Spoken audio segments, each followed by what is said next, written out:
Hello friends, welcome to the new video, and in this video I am going to tell you about the training the ear for getting better memory recall. And this lesson is also from the book Memory Develop, Train and Use It from William Walker Atkinson. So let us start our video. William Walker Atkinson says the sense of hearing is one of the highest of the senses or channels whereby we receive impressions from the outside world. In fact, it ranks almost as high as the sense of sight. In the senses of taste, touch, and smell, there is a direct contact between the sensitive recipient nerve substances and the particles of the object sense. While in the sense of sight and the sense of hearing, the impression is received through the medium of waves or waves in the air in the sense of hearing. Moreover, in taste, smell, and the touch, the objects sensed are brought into direct contact with the terminal nerve apparatus. While in seeing and hearing, the nerves terminate in peculiar and delicate sacs which contains a fluidic substance through which the impression is conveyed to the nerve proper. Loss of this fluidic substance destroys the faculty to receive impressions, and deafness or blindness ensues.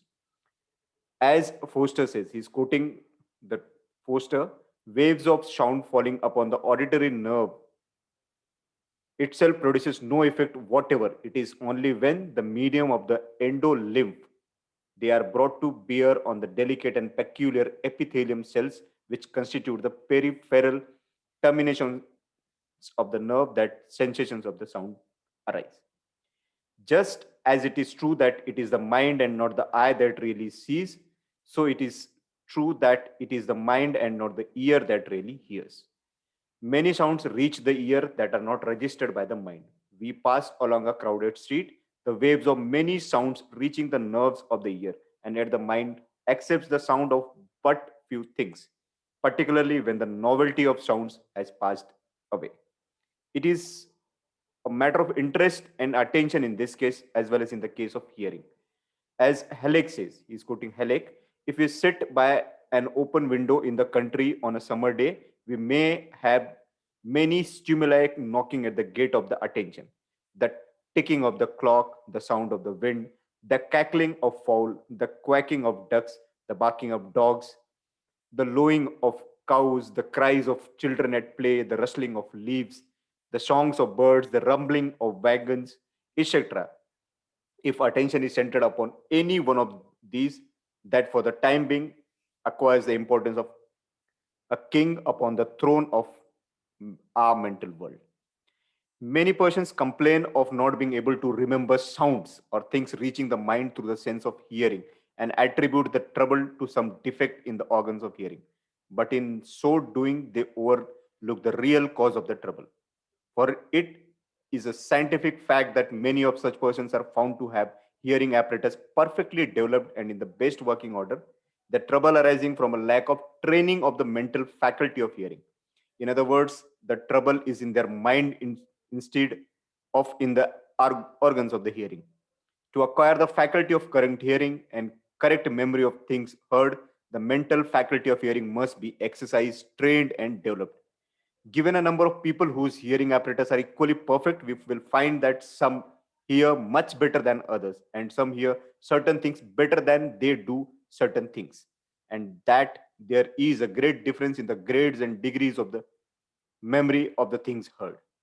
As cases, great differences exist among individuals with regard to the acuteness of this sense, that is hearing, and some possess it in great perfection in certain direction than in others. On whose hearing is good for sound in general may it have but little ear for musical tones, and on the other hand, one with a good ear for music may it be deficient as regards hearing in the general. The secret of this is to be found in the degree of interest and attention bestowed upon the particular thing giving forth the sound. It is a fact that mind will hear the faintest sounds from things in which the centered interest and attention, while at the same time ignoring things in which there is no interest and to which the attention is not turned. A sleeping mother will awaken at the slightest whimper from her babe, while the rumbling of a heavy wagon on the street or even the discharge of gun in the neighborhood may not be noticed by her. An engineer will detect the slightest difference in the whir or hum of his engine while failing to notice a very loud noise outside.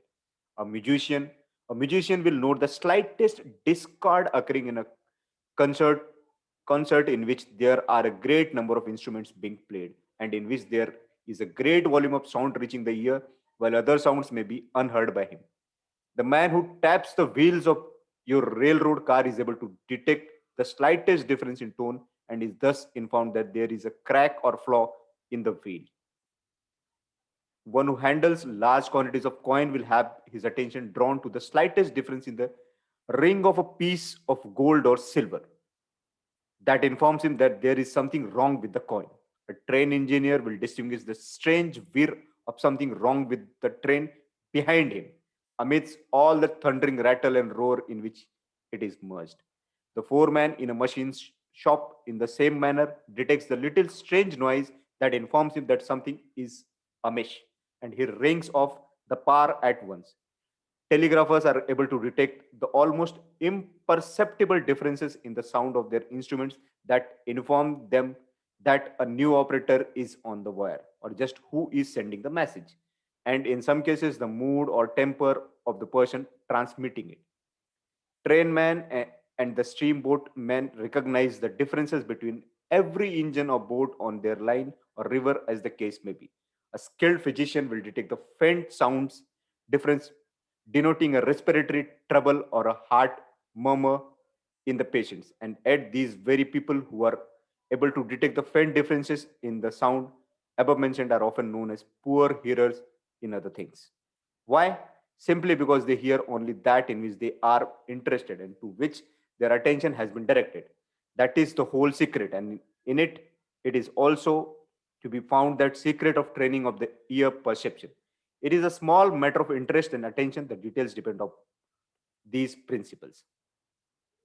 In view of the fact just stated, it will be seen that remedy of poor hearing and poor memory of things heard is to be found in the use of the will in the detection of voluntary attention and interest. So true is this that some authorities go so far as to claim that many cases of supposed light deafness are really but the result of lack of attention and concentration on the part of the person so troubled. He again quotes K. K says, what is commonly called deafness is not frequently to be attributed to this cause. The sounds being heard but not being interpreted or recognized. Sounds may be distinctly heard when the attention is directed toward them.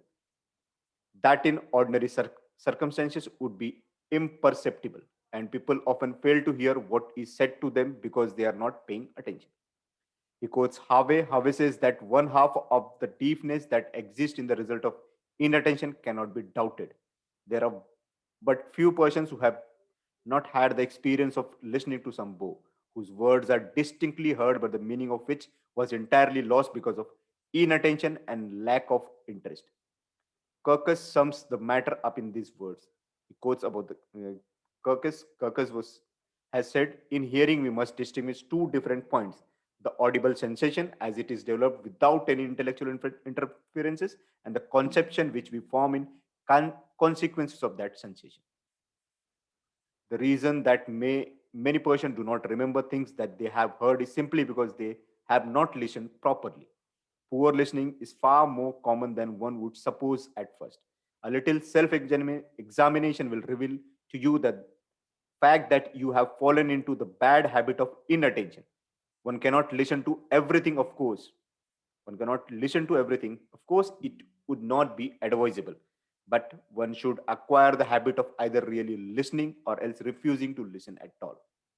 The compromise of careless listening brings about deplorable results and is really the reason why so many people can't remember what they have heard. It is all a matter of habit. Persons who have poor memories of the ear impression should begin to listen in earnest in order to reacquire their lost habit of proper listening. They must exercise voluntary attention and develop interest.